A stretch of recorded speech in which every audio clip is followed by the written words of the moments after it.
sengaja untuk bahan kita. Bagaimana penanganan kita terhadap peserta didik di kurikulum Merdeka. Ternyata jauh berbeda dengan kurikulum sebelumnya. Sebenarnya nggak jauh berbeda, karena sebenarnya tugas guru itu dari dulu tujuannya pasti sama. Kita harus bisa menghasilkan peserta didik yang pertama memiliki wawasan yang luas, ya. Kemudian memiliki kepribadian yang baik. Jadi kemudian kalau dia memiliki wawasan yang luas, berarti dia bisa hidup beradaptasi dengan lingkungan sosialnya dan di mana lingkungan di masyarakat tempat dia tinggal.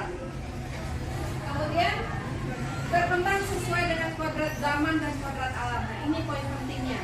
Jadi kalau kodrat alam berarti di mana lingkungan dia tinggal, ya, entah dia beradaptasi itu dengan lingkungan masyarakat, kebudayaan masuk di situ.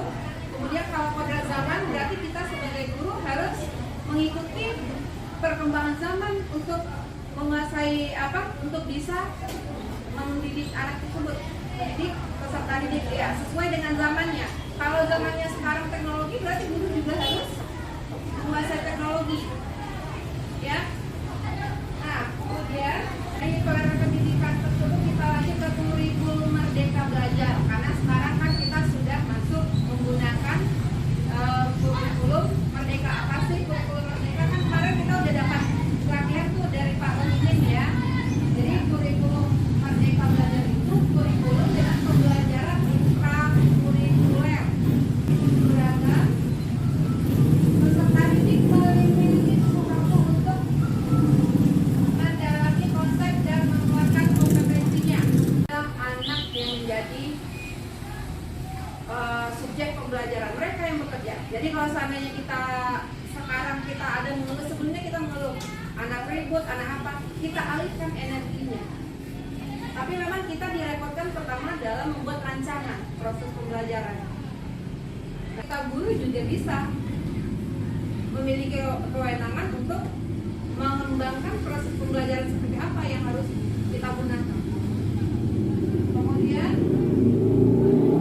nantinya akan membentuk SDM yang berkualitas. Maksudnya kalau seandainya kita bisa menggali potensi anak, ya, menggali potensi yang ada dalam diri anak, karena nggak semua anak kan yang tidak suka belajar IPA. Bukan berarti dia anaknya bodoh. Setiap anak itu punya kelebihan dan kekurangannya masing-masing. Jadi kita sebagai guru harus bisa menggali potensi yang ada di dalam diri anak.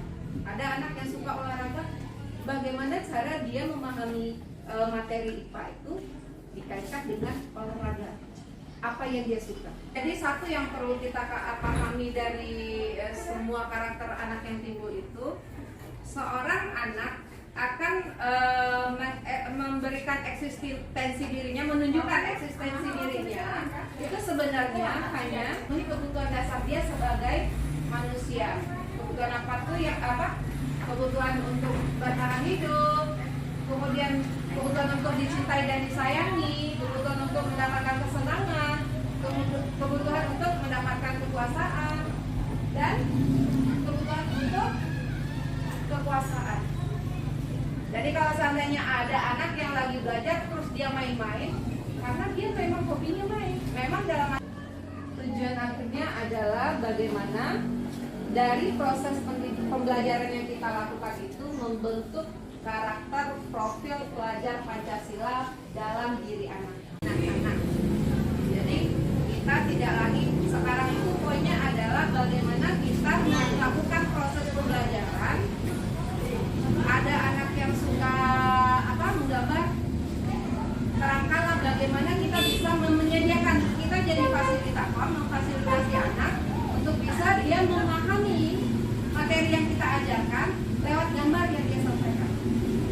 Kemudian kalau ada anak yang suka IT, silakan anaknya kita kasih poin-poinnya kepada anak bahwa materi itu bisa ditampilkan. Kalau mereka kerjakan juga bisa dalam bentuk video misalnya, ya. Nah, kembali ke bakat anaknya. Ada yang suka bikin gambar poster atau gambar. Dia mengerjakan tugasnya bisa berbentuk seperti itu. Jadi memang kita guru yang dituntut untuk membentuk skenario atau merancang. Jadi kita tujuan disiplin itu adalah untuk menjamin adanya pengendalian dan penyesuaian mereka sikap dan tingkah laku ya demi kelancaran pelaksanaan tugas serta tanggung jawab yang diberikan kepadanya. Sekarang kita kalau memarahi anak, kita sadarkan dia, kamu perlu gak sih berbuat seperti itu, untungnya buat kamu apa. Jadi dalam pembentukan disiplin positif ini ya, contoh sikap yang yang di sekolah misalnya masuk tepat waktu. Sebenarnya kita juga dalam pembentukan disiplin positif, kita wali kelas di kelas bisa membentuk keyakinan kelas yang berdasarkan hasil kesepakatan bersama dengan peserta didik di dalam kelas. Misalnya kalau meminjam punya teman, misalkan tolong dulu, itu memang dilatih dulu anaknya. Kemudian mengembalikan buku kepada tempatnya atau merapikan kursi dan meja kembali ke tempatnya, misal sudah melakukan kerja kelompok ya. Jadi melatih anak untuk bertanggung jawab. Kemudian apalagi saling menghargai di dalam kelas. Kalau misalnya kamu diperlakukan seperti itu, kamu bagaimana? Jadi kita mengajak anak berdiskusi kalau seandainya dia melakukan kesalahan. Dalam melakukan disiplin positif, kita gunakan langkah-langkah atau tahap-tahap yang terdapat dalam segitiga restitusi. Ya, kalau dengan segitiga restitusi menurut Dyer-Dawson itu merupakan proses untuk menciptakan kondisi bagi anak untuk memperbaiki kesalahan mereka sehingga mereka bisa memperbaiki kembali kepada kelompoknya dengan karakter yang lebih kuat. Kemudian validasi tindakan yang salah, dan yang ketiga menanyakan keyakinan. Ya, kita lihat satu persatu tahapnya. Apa yang dimaksud dengan menstabilkan identitas?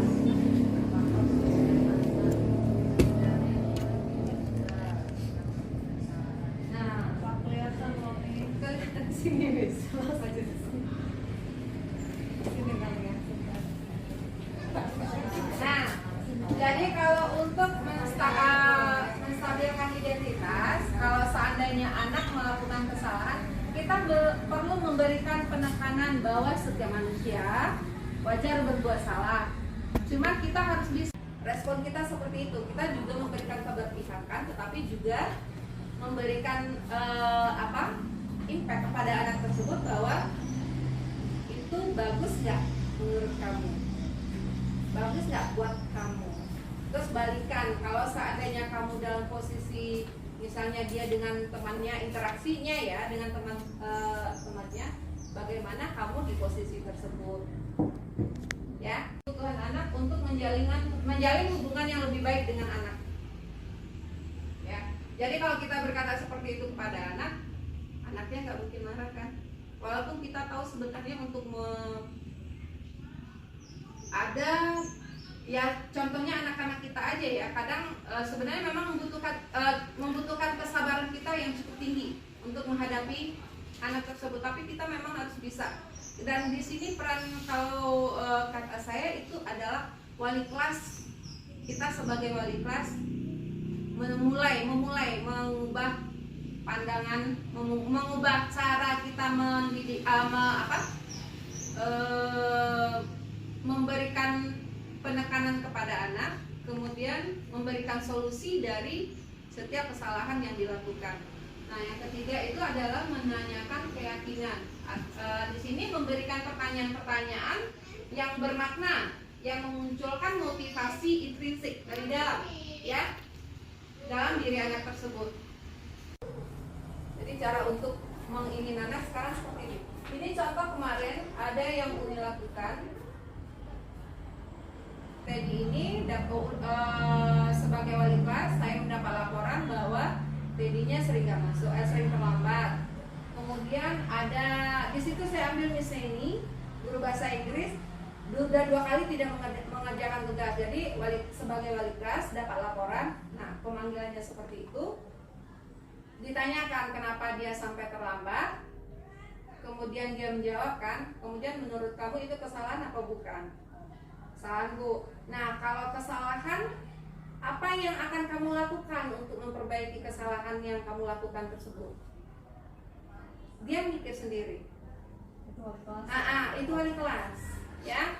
Kemudian kalau seandainya dia sudah, kamu menyesal nggak melakukan itu? Kalau misalnya, ya bagus. Kalau seandainya dia udah punya, bagaimana cara kamu mengatasi kesalahan tersebut? Nah, kita berikan penguatan. Bagus, berarti kamu udah memahami kesalahan yang kamu lakukan. Kemudian kalau seandainya dikaitkan dengan keyakinan kelas, berarti dari kesalahan kamu tersebut apa yang sudah dilanggar, kesepakatan kelas yang bagaimana yang sudah dilanggar dari kesalahan kamu tersebut. Nah, apa yang akan kamu lakukan untuk memperbaiki kesalahan tersebut? Jadi kata-katanya seperti itu. Sebenarnya harusnya ini memang melibatkan, tapi poin pentingnya di sini adalah penanganan guru atau wali kelas.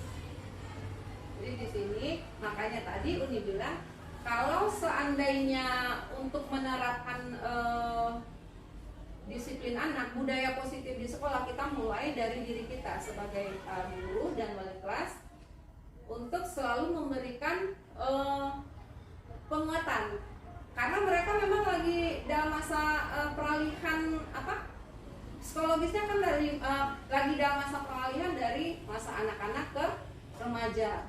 Memang dari segi hormonal mereka masih labil, psikologisnya labil. Jadi di situ kita memberikan penguatan kepada mereka.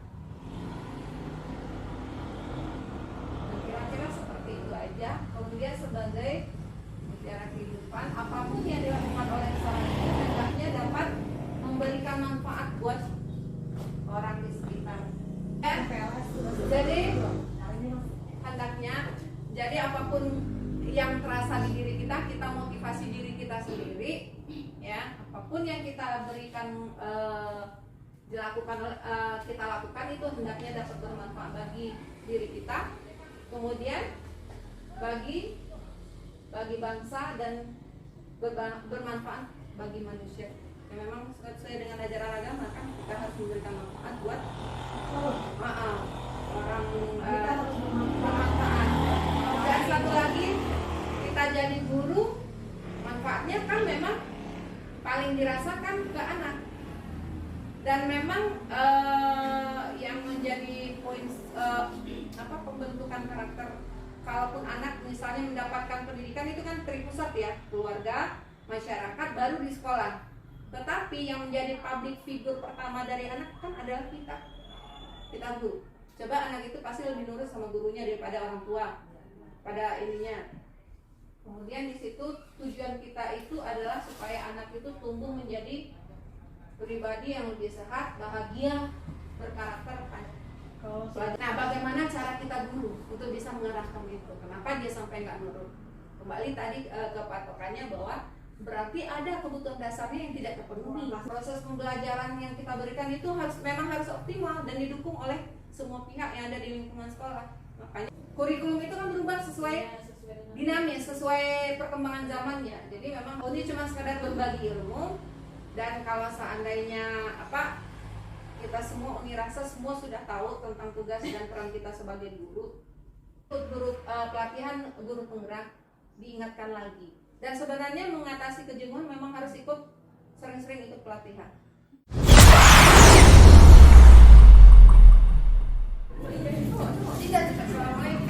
Waalaikumsalam.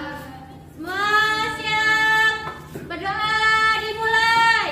Bismillahirrahmanirrahim.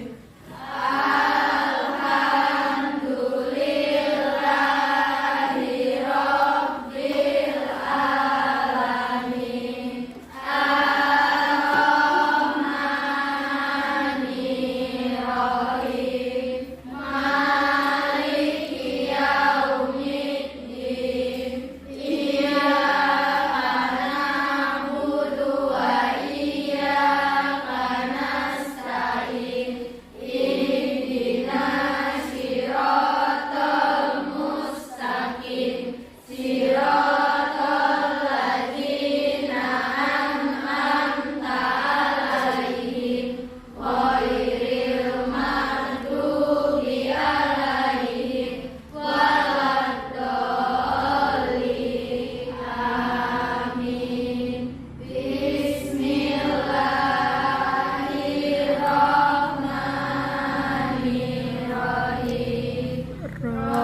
Raditu billahi robba wa bil islami dina wa bil muhammadin nabiyya wa rasulullah. Rabbi zidni ilma warzuqni fahma. Amin ya rabbal alamin. Guru, assalamualaikum warahmatullahi wabarakatuh. Itu hari Senin. Jadi yang ketua kelas pertama harus memberikan contoh, ya, mampu mengelola kelas dan sebagai teman rekan kerja di kelas, bukan anak buah ya, rekan kerja di kelas, kalian harus bekerja sama. Oke, yang sekretaris, siapa? Dinda, mana? Dinda. Setuju Dinda? Coba angkat tangan. Setuju semua. Oke. Ya, berarti Dinda sekretaris. Bendahara? Reza. Reza. Oke, setuju Reza? Setuju. Oke, satu lagi wakil. Tika. Rika. Rika. Jadi ketua kelas Puan, wakil Rika, sekretaris Dinda.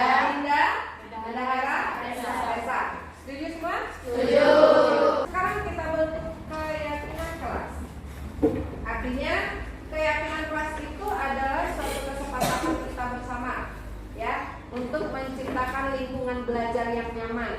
Kamu maunya kita semua, ya, memahami apa yang harus kita perbuat supaya belajar kita nyaman, kelas kita nyaman. Nah, kamu masing-masing punya satu usul, silahkan dituliskan kertas kecil. Nanti kita bacakan bersama dan kita buat kesepakatan kelas bersama. Misalnya apa yang kamu mau? Pertama, saling menghargai. Kalau saling menghargai berarti kamu tidak ada yang namanya berantem, tidak ada yang namanya bully-membuli, tidak ada namanya yang saling menjelek-jelekan. Jadi kita tanamkan budaya positif. Kalimat positif kita mulai tanamkan dalam diri kita. Kenapa? Kalau kamu sudah terbiasa berkata-kata positif, mengeluarkan kata-kata yang positif, jiwa kamu akan bagus. Kamu gak akan gampang iri dengan orang lain. Kalau seandainya ada di kelas kamu teman yang menonjol, kamu senang. Karena anak apa? Kelas senang dua. Ya, jadi bukan karena temannya apa kok saya enggak, aduh iri gitu. Jangan, itu dibuang, oke? Jadi buatlah apa yang kamu inginkan di kelas. Misalnya kalau piket pengennya teman-teman menghargai, menjaga kebersihan kelas bersama. Walaupun dalam satu hari sudah ada yang piket, bukan berarti yang lainnya bisa buang sampah sembarangan.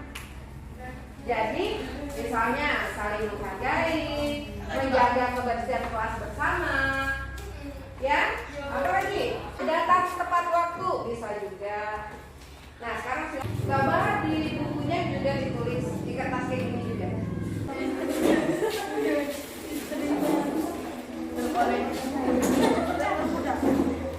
Keyakinan kelas, Ibu minta tolong sekretaris ya untuk nyatat ya.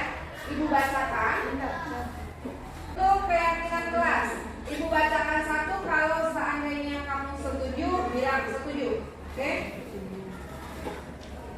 Yang pertama, piket kelas jika tidak melakukan kewajibannya ada konsekuensi. Tidak boleh ada hukuman, tapi konsekuensi yang harus diterima. Jadi kata-katanya bagaimana? Setuju? Setuju. Kata-katanya bukan piket kelas, tetapi disiplin. Ya. Jadi yang pertama kita harus menjaga kedisiplinan kelas. Datang tepat waktu termasuk tidak melaksanakan tugas piket berarti dia melanggar keyakinan kelas. Paham? Jadi kata-kata pertama adalah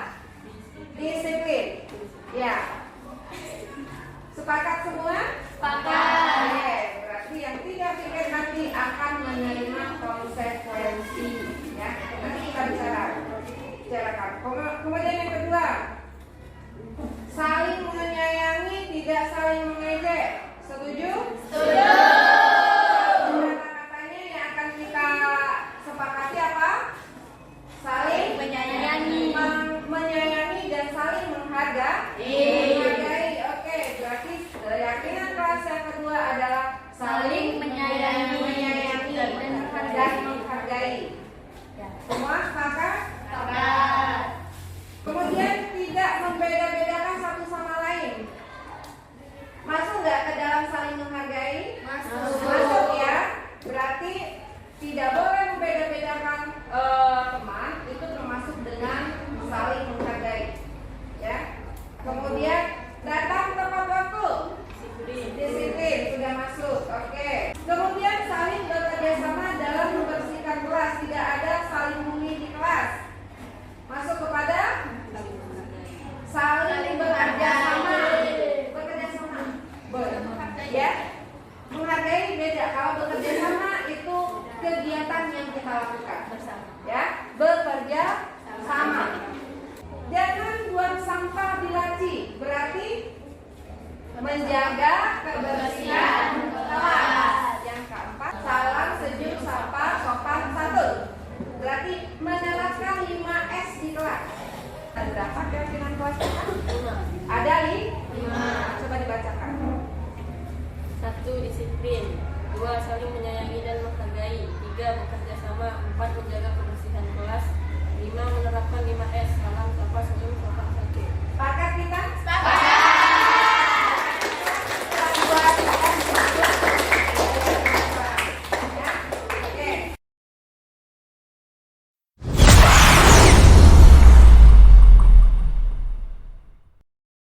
Jadi, Ibu tadi dapat laporan dari guru piket bahwa kamu sering datang terlambat ke sekolah. Benar begitu? Benar, Bu. Sudah berapa kali kamu datang terlambat? 4 kali, Bu. Menurut kamu itu salah nggak? Salah, Bu. Dan Ibu juga dapat laporan dari Miss ini. Katanya kamu sering nggak bikin PR. Apakah benar? Benar, Bu. Sudah berapa kali kamu tidak mengerjakan PR dengan Miss ini? 2 kali, Bu. Apakah menurut kamu itu juga suatu kesalahan? Salah, Bu. Oke, ya. Sebagai manusia wajar kita pernah berbuat salah, tetapi kita harus bisa mengambil pelajaran dari kesalahan yang sudah kita lakukan dan berusaha untuk memperbaikinya di masa depan. Kamu setuju dengan Ibu tentang itu? Setuju, Bu. Sekarang Ibu tanya, kenapa kamu sampai datang terlambat ke sekolah? Saya diajak teman main game bareng sampai malam, jadi saya kurang tidur, Bu. Orang tua kamu mengetahuinya enggak? Tidak, Bu. Apakah kamu tahu akibat dari kamu keseringan main game dan tidur kemalaman? Tahu, Bu. Akibatnya saya bangun kesiangan dan terlambat datang ke sekolah dan saya sering lupa mengerjakan PR, Bu. Apakah kamu menyesali kesalahan yang sudah kamu lakukan? Menyesal, Bu, dan saya berjanji tidak akan mengulanginya lagi. Kamu tahu tidak? Kalau kesalahan yang kamu lakukan itu telah melanggar kesepakatan kita tentang keyakinan kelas. Tahu, Bu. Kira-kira keyakinan kelas yang mana yang sudah kamu langgar dengan melakukan kesalahan tersebut? Disiplin dan tanggung jawab. Menurut kamu penting tidak tindakan disiplin dan tanggung jawab tersebut? Penting, Bu, karena disiplin datang tepat waktu. Berarti saya lebih menghargai waktu dan saya akan bertanggung jawab untuk mengerjakan semua tugas yang diberikan guru kepada saya. Kira-kira langkah apa yang akan kamu lakukan untuk memperbaiki kesalahan yang sudah kamu lakukan tersebut? Saya akan mengerjakan PR sepulang sekolah dan tidak bergadang lagi, Bu. Oke, bagus. Berarti kamu sudah bisa mengambil hikmah dari kesalahan yang sudah kamu lakukan. Dan pandangan kamu sudah bagus untuk memperbaiki kesalahan tersebut. Nah, karena kamu sudah 2 kali tidak mengerjakan PR dengan Miss ini, apa yang akan kamu lakukan untuk memperbaiki kesalahan tersebut? Saya akan mendatangi Miss Neni dan minta maaf. Dan saya akan minta tugas yang baru untuk menggantikan tugas yang lama. Good, itu baru benar. Ya, sekarang kamu temui Miss Neni dan kembali ke kelas. Tetap belajar, semangat, ya? Iya, Bu. Oke. Terima kasih, Bu. Iya, sama-sama.